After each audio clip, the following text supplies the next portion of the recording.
Welcome along to episode 832 of the Milk Bar. Jason Forrest here with you as ever. Coming up on the show this week, we'll be joined by the artistic director of Ballet BC as we find out about their appearance this Friday and Saturday at the Grand Theatre in Wolverhampton. Girl band One Type let us know about their single Rise Up and the fact they're raising awareness of type 1 diabetes.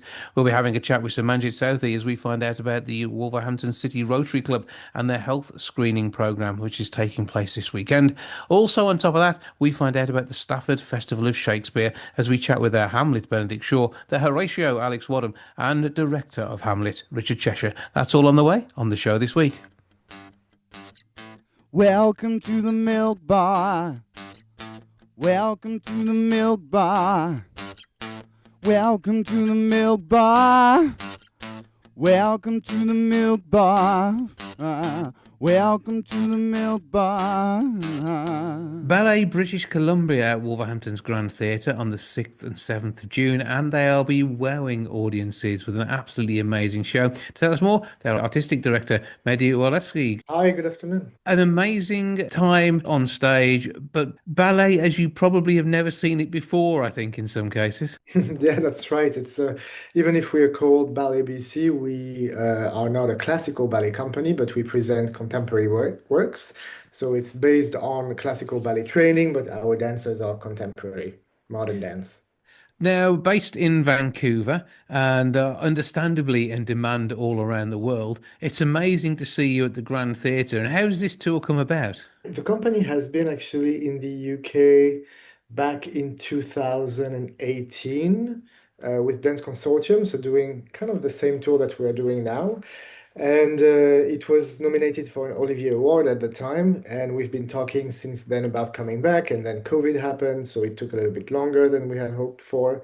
But we are finally back. We had performances in London, Edinburgh, Newcastle, and we'll be with you. They're obviously one of the few lucky places to get to see this on stage. And it is the two acts with each with their own standalone dance piece. That's correct. Yeah, it's two different works. One by Swedish choreographer Johan Inger, and then the other one by Canadian choreographer Crystal Pite. So tell me a little bit about Frontier to begin with. So Frontier was originally created in 2008 for a company called Netherlands Dance Theatre, where I was dancing previously, and she's been recreating the work for us last November. Gorgeous work with lighting by Tom Fisser and music by Owen Belton. The whole company is on stage. Movement Language blends ballet and contemporary dance with an emphasis on dynamic shifts and grounded articulation. Crystal is well known in the UK. She's presented her work many times at the Royal Ballet as well, and I think she's been working for the past many years actually with the idea of the unknown, the idea of what we don't know, along with the concept of dark matter and the personification of shadows. So it's a work that yes, but it's yeah, it's the world of the visible and the world of the invisible.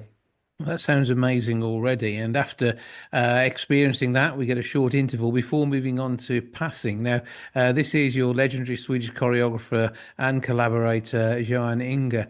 And this, again, is going to inspire audiences and with a very much grown up theatre dance piece. That's correct. Yeah, Johan has made this new creation for us in 22-23. And it talks about the complexities of human relationships, themes that range from intimate personal connections to broader societal interactions. It's inspired by a climate catastrophe that happened in one of the Canarian island a few years ago, where there was a volcanic eruption. And the work, I think, really highlights the versatility of the dancers. You'll see tap dancing on stage, you'll see singing, like strong group formations, like strong dancing as well. The music is from Eric Enochson, Moondog, and then a new original score by Amos Bental. So beautiful visually, much longer than Frontier. It's about 50 minutes. And we've been touring it across Europe already last season, and super excited to bringing the work now in the UK. So yeah, quite epic works. Like the two of them are really bombastic, I would say. I think this is going to work your company really hard, and will be people from both in both parts of the show, or will they be performing in one and not the other? How does it work? No, they actually both pieces have the entire company on stage. So Mhm. it's 20 dancers and something special for Frontier. We are collaborating with dancers from the Rambert School in London. So we have four young emerging artists, aspiring professional dancers that are joining the entire tour with us. So kind of a professional development opportunity for them as well. And it must be amazing being able to take this sort of show on the road and inspire the world of contemporary dance wherever you go. That's correct. Yeah. Yeah, I hope it will leave an impact on these young dancers, and yeah, it will touch the audience as well. And with the work that you do in your native Vancouver, it's are they missing you? Because I mean, they are missing out on having regular dance from this company over there now. So it must be interesting to see how that works from the home city. Yeah, that's right. I mean, we just premiered early May, so they've seen the company and three different works that we are than the works that we are touring now at home in Vancouver. But I also think that they hold a lot of pride for what the company is doing, and knowing now that we are in the UK performing in such amazing venues and cities across the country, there's really a sense of pride for having the home company like explore the world like that and share works that have been created on the other side of the world now shared with everyone else. So And having seen trails and a few still images so far, I can tell you that I mean this does look absolutely amazing, visually stunning, and you're filling the space on the stage. And it must be interesting going to different venues and working in different spaces and seeing how you can bring each of them to life with the amazing movement that's here. Yeah, that's right. We always have to adapt also depending on the venues. And now we have a studio day, but the dancers are working right now, just making sure that we adapt to the different size of the stage. And then, yeah, it's just part of what we do. We constantly have to readjust the work, readjust the lighting. We also change casts, so we have different casts performing the main roles in different cities. So it's a yeah, living organism that always needs to be like fine-tuned. 24 plus dancers on stage. You've got a full stage, an amazing repertoire, music that is going to sort of build and give power to these performances. But they don't need music to dance, do they? They can have quieter times and still really impress with the movement they create. Absolutely, silence is music, and sometimes you don't need much music to support the dance. But of course, depending on the vision of the choreographers, music can also be a component that, I mean, it is definitely a component that inspires the works and also motivate the dancers to explore their artistry and to relate to the music differently with each performance. So. And the music for this show is really special. Like in the first part, in the first work from Crystal, you've got choir music at the beginning and at the end, and then you've got a soundscape at the center. And then for Johan, you have more like traditional music at the beginning, and then a whole like more electronic also soundscape for the end. So pretty diverse. And you've got silence as well in the second piece, and you've got tap dancing. So they even create music with their own bodies. Oh, it will be an amazing show. It is the 6th and 7th of June. Grandtheatre.co.uk to get your tickets. 01902429212 is the box office number. You can, of course, see trails and some snapshots on the Grand socials. But where can we find out more about Ballet at British Columbia? On our website, balletbc.com. So check out those details there. The show itself, as we've said, has 2 dance performances contained within it. Frontier, which is a circa 28 minutes, followed by a 20-minute interval, and just shy of an hour for passing. And age guidance is 8+, as there are some adult themes in passing. And it will be an evening to remember and to be treated with awe and amazement as we see these amazing, talented dancers bring this to life on stage. The artistic director of Ballet British Columbia, Mady Waleski, thank you for joining us. Thank you, Jason.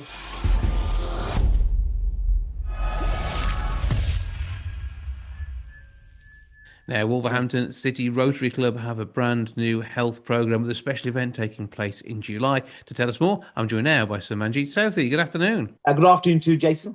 Yes, on behalf of the Wolverhampton City Rotary Club, we have a event at the 31 Waterloo Road.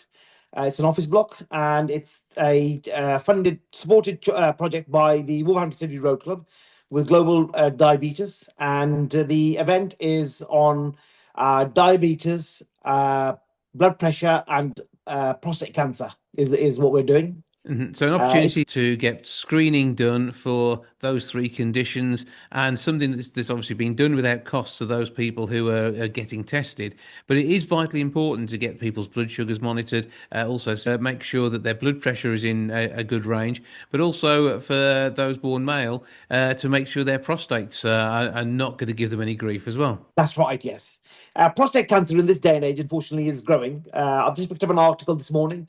Colon cancer in young age is also very big now. We need to look after our health. It's very, very important. Blood pressure and diabetes, again, is obviously a very big key area. It's areas that people need to address with respect. And the earlier the problem is acknowledged, the earlier the problem can be diagnosed with respect, and it can be maintained if needed for a long term, or if not, sometimes matters can get resolved at an early stage. So it is important about early diagnosis, particularly if you're picking up something like prostate cancer, to know that it's there. That's right. Diabetes, again, if you're becoming on the verge of becoming diabetic, you'll be able to tell that from a blood test too. And then also with checking people's blood pressure, that means that there could be early warning signs of a number of different conditions, including heart health problems, which could be detected. So with all of this, what sort of thing goes on? I take it there's phlebotomists taking blood samples? The samples are done by professionals. There'll be a professional team for screening, and for the diabetes team, then there's a blood pressure team. So the professionals in place. Yes, the team is going to be there on site on the 7th of June. Serve the people of Wolverhampton and the surrounding areas. You don't have to be from Wolverhampton. You can come from any surrounding areas. So Saturday the 7th of June is the date from 10 a.m. What you need to do, turn up. It is a walk-in drop-in centre. Make sure you spread it over the couple of hours that we're down there. There may be queues out the door at 10 o'clock, but maybe turn up about 11 if that's the case. You've got screening for prostate cancer, so that's checking PSA levels. You've then got diabetes screening and also blood pressure checks, all being brought together by the Rotary Club in Wolverhampton, Wolverhampton City Club. And of course, you do all sorts of other amazing work with people, not only in our city, but across the globe too. Yes, we just had a Dragon's Boat event for charities. And it was at the Himley Park. With respect, we support charities across the globe, actually. We carry out projects abroad. There are many fellow Rotarians of the Rotary Club, Wolverhampton City Rotary Club. And they cover out a lot of good operations projects of helping vulnerable people across the world. And if you want to address it as third world countries, with respect, it's phenomenal, the work that is done by the Rotary International. We're a 1.4 million membership profile across the globe, and all professionals. And yes, the members are there to serve the community. I'm very passionate at what they do, and it's an honour to work with people, and it's an honour to work with the WCR radio this afternoon as well. We're so delighted. On behalf of the club, I welcome the club. If you ever have time to attend our club at South Staff's golf course, and yes, we're always looking for key new members as well to help us grow the serving the community and helping the vulnerable people that are requiring the facilities of support. Where do you find out more about all the work that's been done by the Wolverhampton City Rotary Club? The Wolverhampton City Rotary Club does have a website. It's rotaryclubwolverhampton.co.uk. So simple as that. Nip along, rotaryclubwolverhampton.co.uk. You can check out things like the pictures of dragon boat racing, find out about Best Foot Forward and all the other events and hard work that's done throughout the year.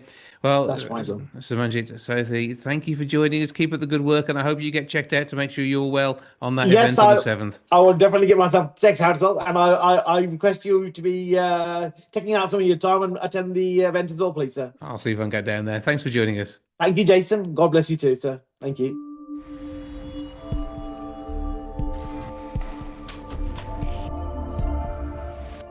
Now, a girl band is rather unusually raising awareness of type 1 diabetes. The whole of the gang have all been diagnosed. They are Lola Bell, Ella, Olivia and Finley, and they are one type. Hello, gang.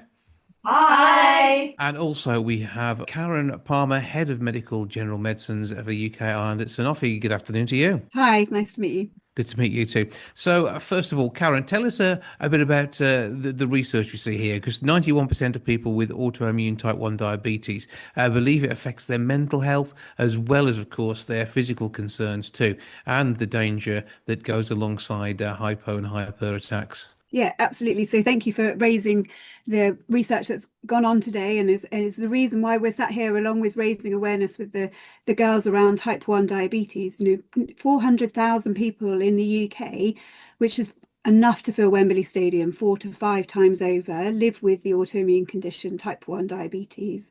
And it's still impacting in such a massive way those people, but not just the people living with the condition, the people around them as well. And today in this song, and the girls are doing an amazing job with their words, raising the awareness, making people aware about what type 1 diabetes is and what it means for them, and helping to reduce that stigma so that people will start to better understand type 1 diabetes. Absolutely. Right. Okay, Lola Bell, let's start with you as we wrote down the group.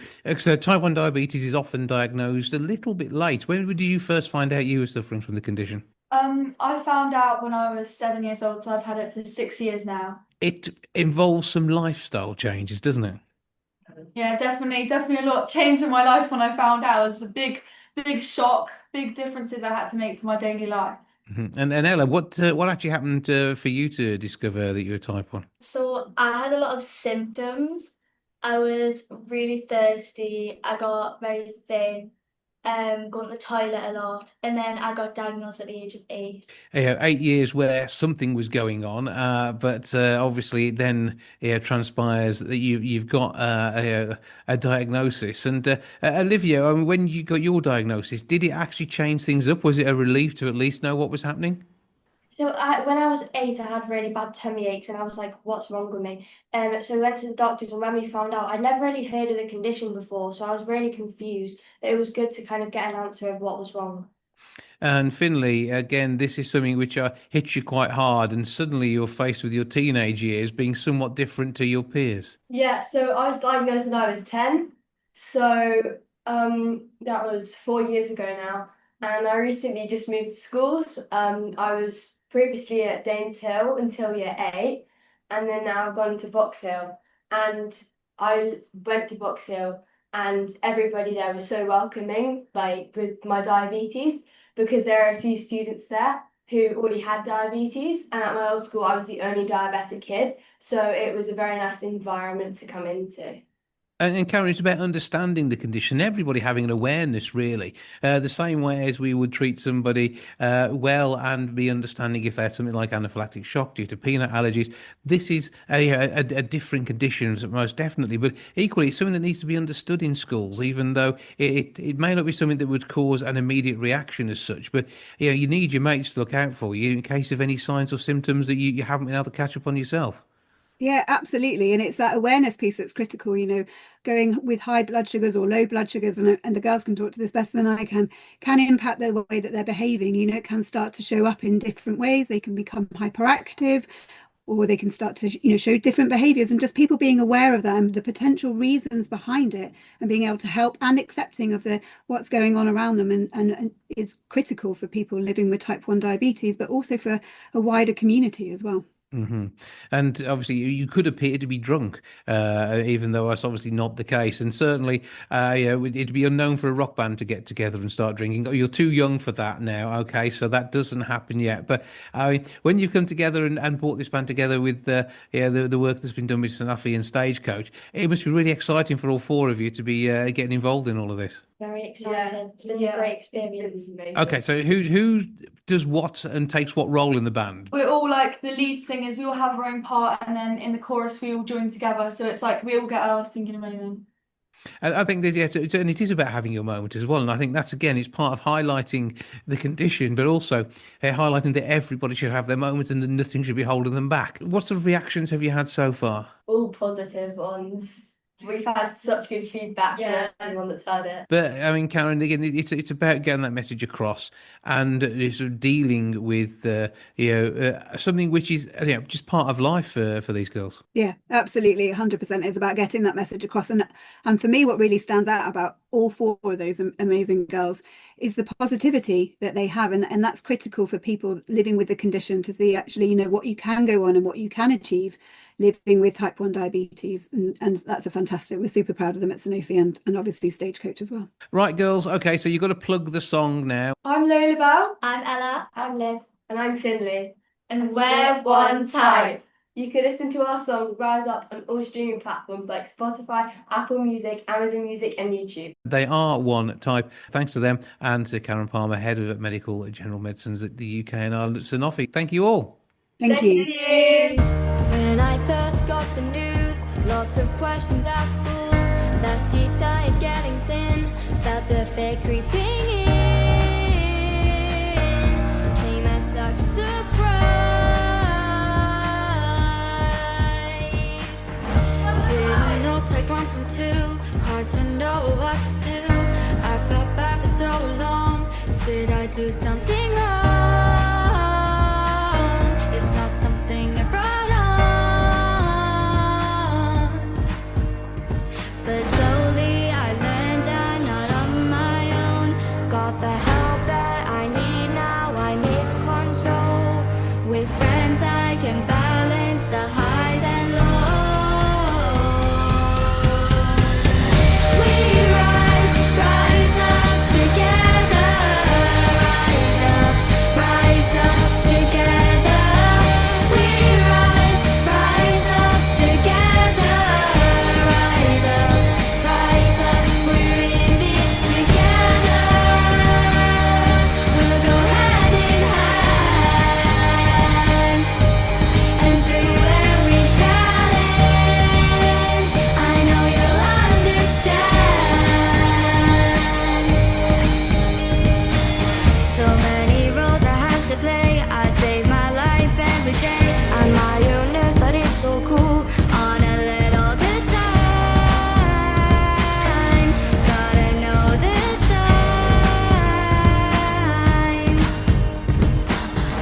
It can feel so strange. Pump on my arm, I never change. I put in a daze.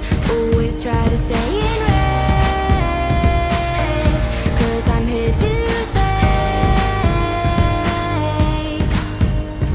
But slowly I learned I'm not on my own. Got the help that I need now, I'm in control. With friends I can balance the highs and lows. Sometimes we fall before we rise. Imbalances, challenges, big and small in our lives. Some days are tough as we crawl towards the light, but we manage every day, stand tall in this fight. Break through the wall, reveal the other side. Acceptance it calls, now together we fly. One type superheroes, we're saving our lives. We don't just survive, we rise up, we thrive. Below 4 is the floor, it can't stop me doing more.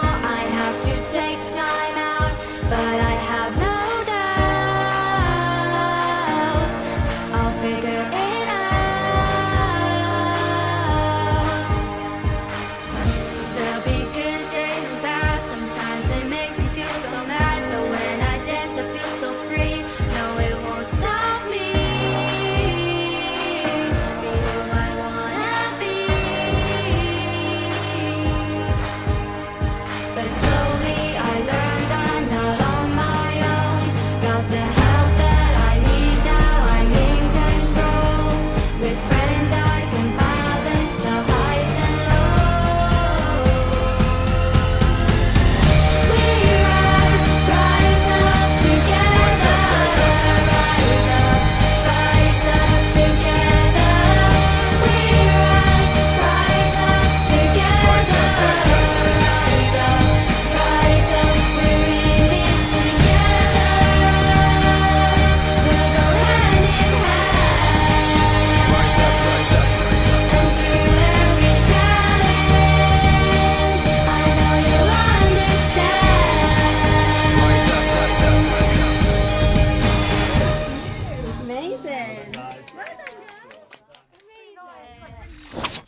Shakespeare Festival at the Stafford Gatehouse Theatre is once again bringing the Bard's work to life. Directing it is Richard Cheshire, who is with me now to tell us quite what it's going to be like bringing this to the stage between the 24th of June and the 5th of July. Hello, sir. Hello.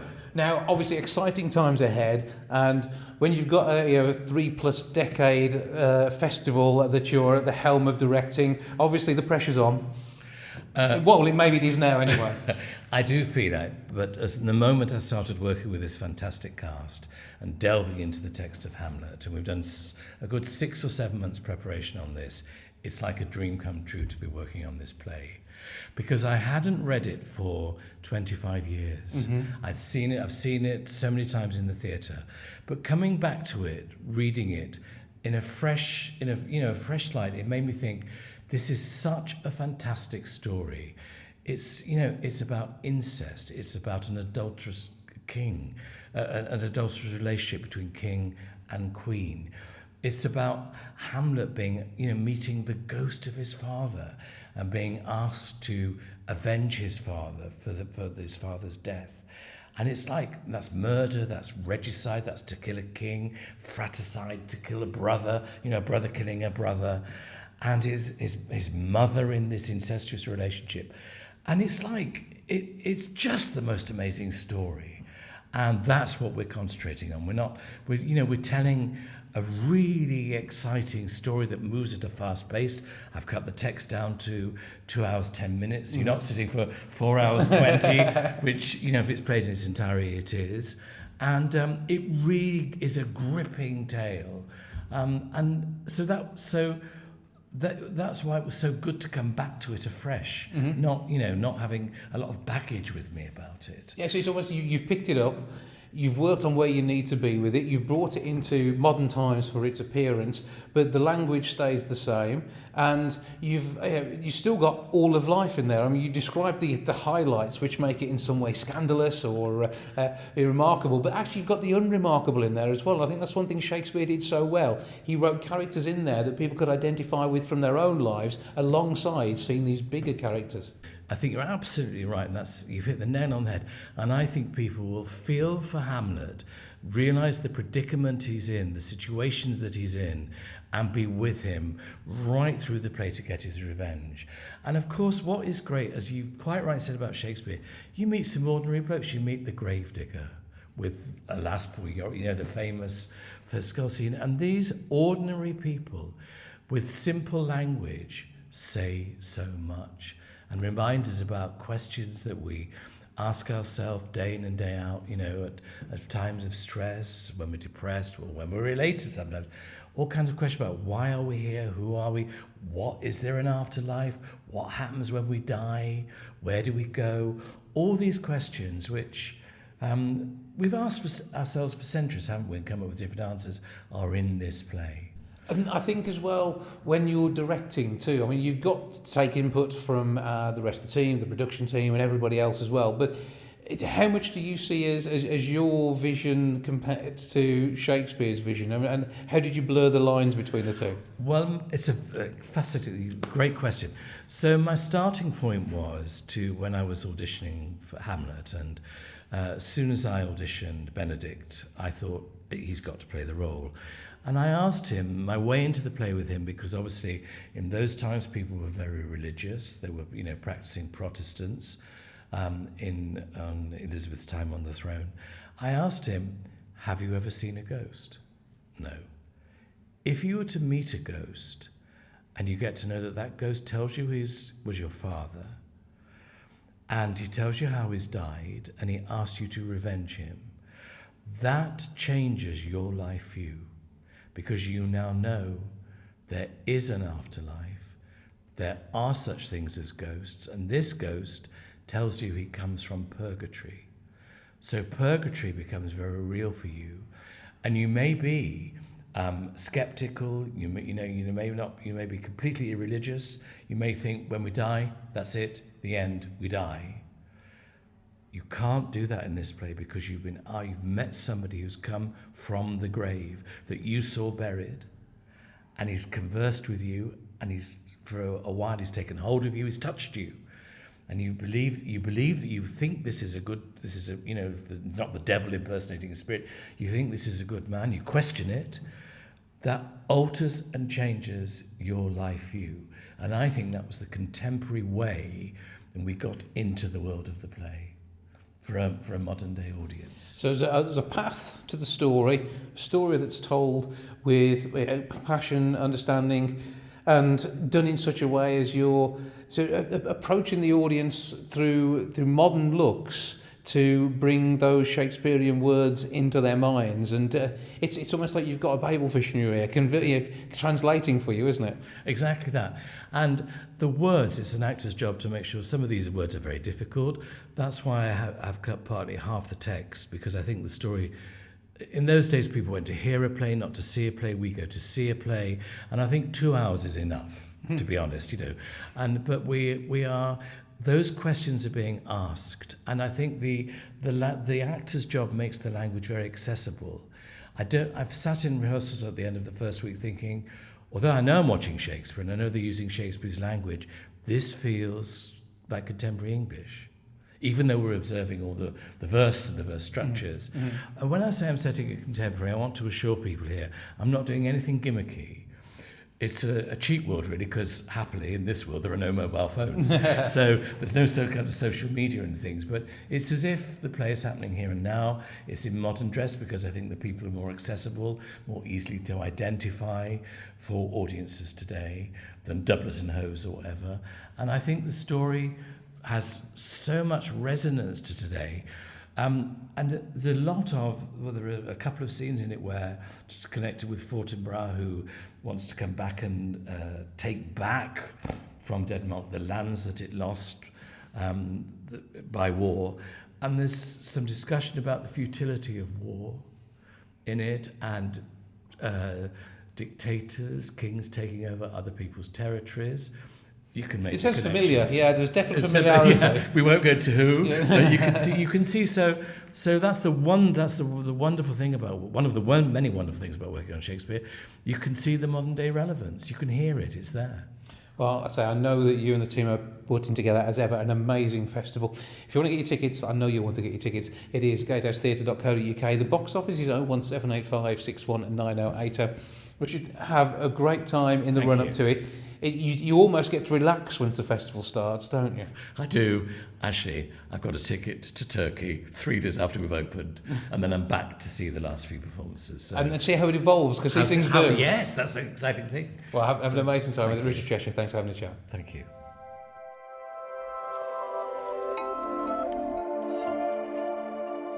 The Shakespeare Festival is back at the Stafford Gatehouse. It runs from the 24th of June through to the 5th of July. This year it is Hamlet. Alex Wadham is part of the cast and is with me now. Hello, sir. Hello, how are you? I'm good. I hope you're enjoying your throne, which we've thrown on for our interviewees. I'm feeling shorter than usual. I'm having difficulty touching the floor with my feet. Well, I feel quite tall up here, so that's quite good. You're magnificent. It's doing the job. So, tell us a bit about your role in the show. So, I play the character of Horatio.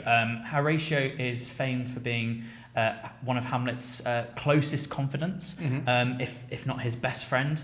Horatio is one of the first people that witnesses the appearance of the ghost, which is the very start of the show. That's technically spoilers, isn't it? It's a spoiler, but in a sense, it's a 500-year-old play. So if you're catching up with stuff like Hamlet's ghost right now, then I'm sorry to have spoiled that. You may not have been concentrating during GCSEs if that's the case. That's it, exactly.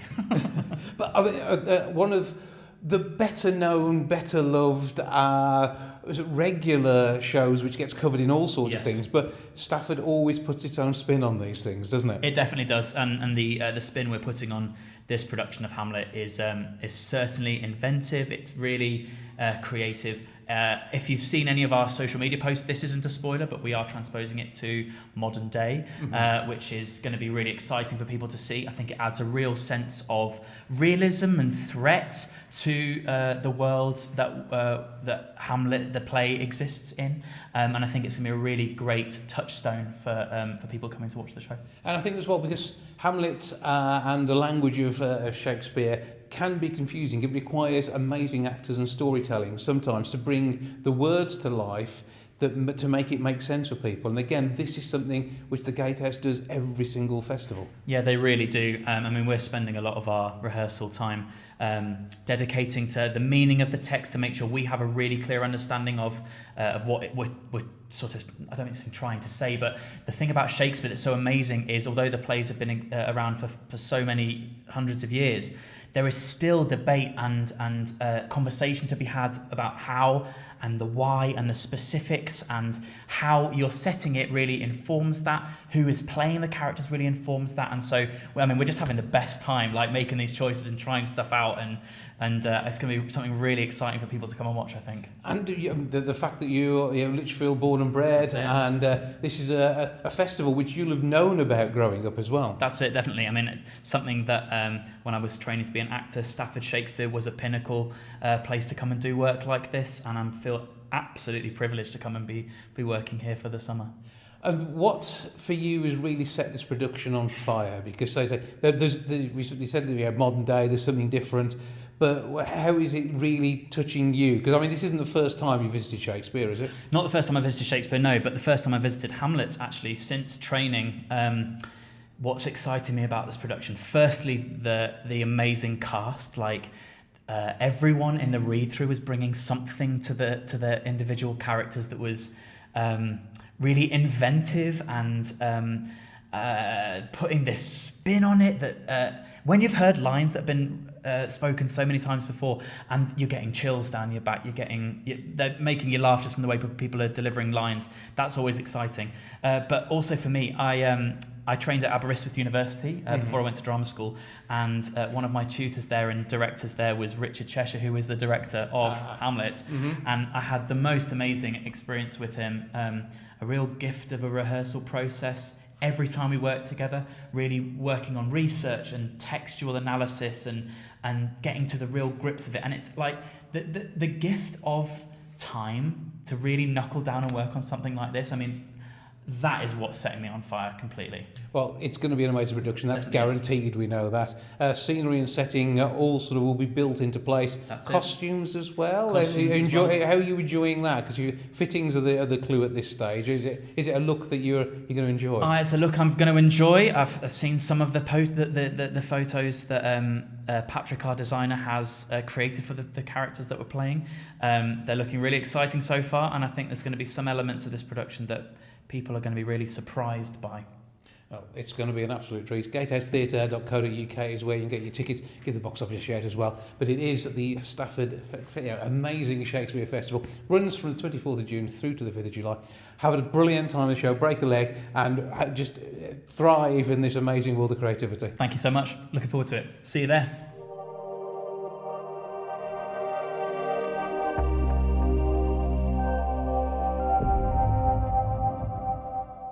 Now, when Hamlet emerges on stage as part of the Stafford Shakespeare Festival, we've got the inimitable Benedict, who is going to be taking that role. He's with me now to tell me quite what he's got going on and how much he's enjoying it, because you are loving this experience, aren't you?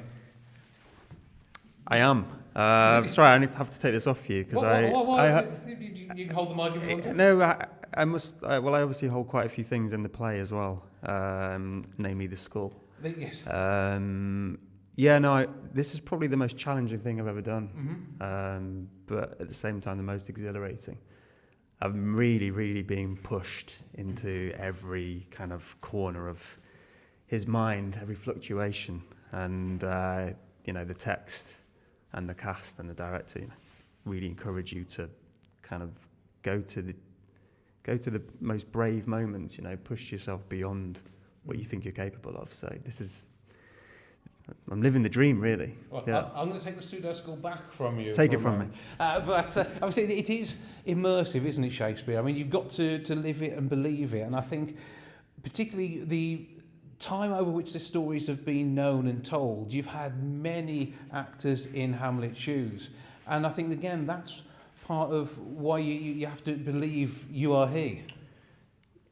It's a really good point. Probably one of my biggest fears when I accepted the job was being aware that it's an iconic role, and being aware of the incredible actors who played him in the past. And you kind of have to get to a point where you accept that you won't do a job like any of those people, because your interpretation will be your own true, resemblance of Hamlet himself. None of those previous performances that those actors did, that none of them are alike, because the thing about Hamlet is, as actors, interestingly, we spend our whole lives trying to play somebody else, convince ourselves that we're somebody else, convince the audience that we're in that person's shoes. But with Hamlet, he's spending the whole play trying to be himself. And so there's a bit of a paradox there, but also because the play deals with what it means to be alive, family, grief, secrets of the heart. They're all things that are prevalent to what we live and feel now.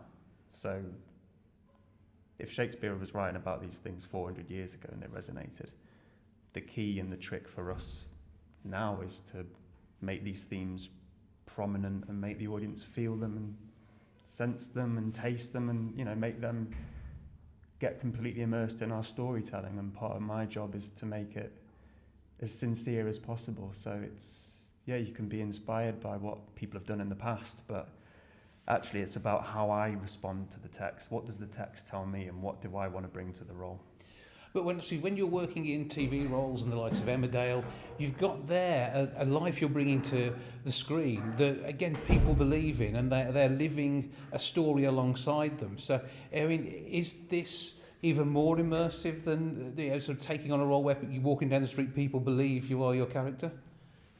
Yeah, I mean, I think the goal for any actor probably should be to tell the truth.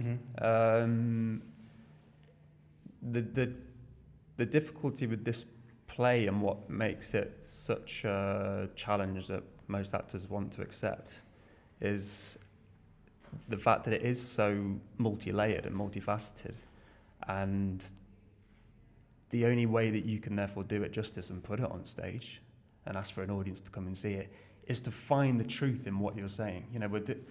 With this play, we're dealing with the supernatural.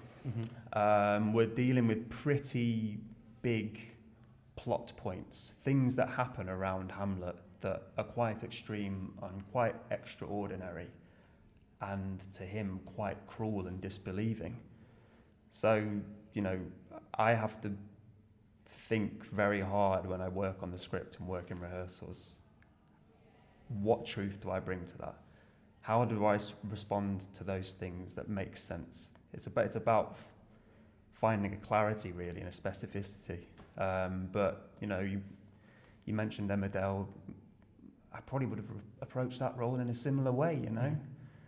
Regardless of the content being completely different and working in a different medium, I would have approached the script and thought, why am I saying that line? Why do I feel that way? You can't kind of fluff these things. You've got to buy into it completely.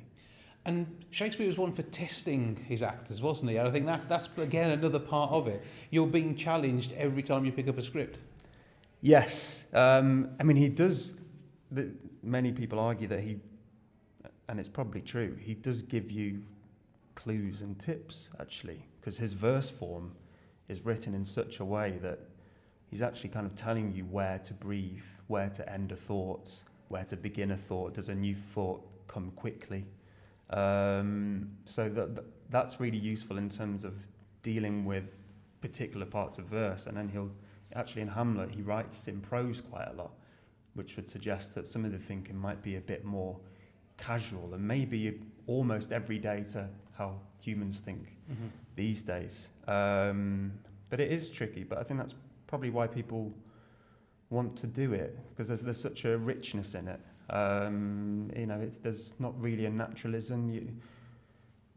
A lot of people these days, including myself, you'll watch TV and you'll kind of get used to the way that people talk these days, and the pauses and the sort of ums and what noises that we make in today's society, whereas it's so kind of particular. But the amazing thing about Shakespeare, when it's performed well, is that it can actually resonate with such immediacy to a modern day audience if you get true meaning out of the words. Yeah, and acting an is much harder than in real life, and I think that a convincing from an actor is always a sought after thing. And I think it's the way you're thinking as part of the part. Do you leave rehearsals now thinking in Shakespearean prose? No. No, it might keep me up at night. I sometimes read my script just before I turn out the light to try and get it ingrained.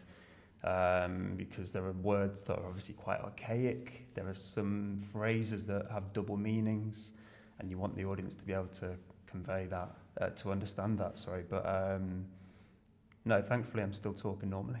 I think the crossed it stays that way. Yeah. And one probably less serious question is the stubble. It's featured on the side of the castle already. It's in all the posters. Are you buying yourself a 1990s stubble sort of maintenance kit to keep yourself going there? Well, funny enough, if you'd asked me that question last week, you would have seen a beard. So at the moment, I'm playing with Hamlet's facial hair. It's an important part of the job, though. Your face has got to do the acting, even when you're saying the line. It is. I mean, it's part of the expectation that people have. I haven't decided yet what he's going to look like in terms of stubble, but I'm glad it's going down well, according to yourself. It's featuring. That's the thing. You can get your tickets from gatehousetheatre.co.uk or give the box office a call on 01785 619080. You can see Benedict and the rest of the team bringing Shakespeare to life. Have a brilliant time, break a leg, and just make sure the facial hair is spot on, just as the script will be. Will do. Thank you.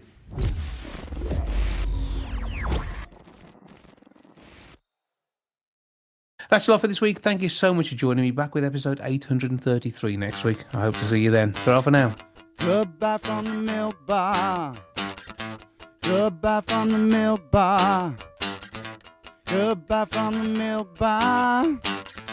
Goodbye from the milk bar. Yeah. Goodbye from the milk bar. Yeah.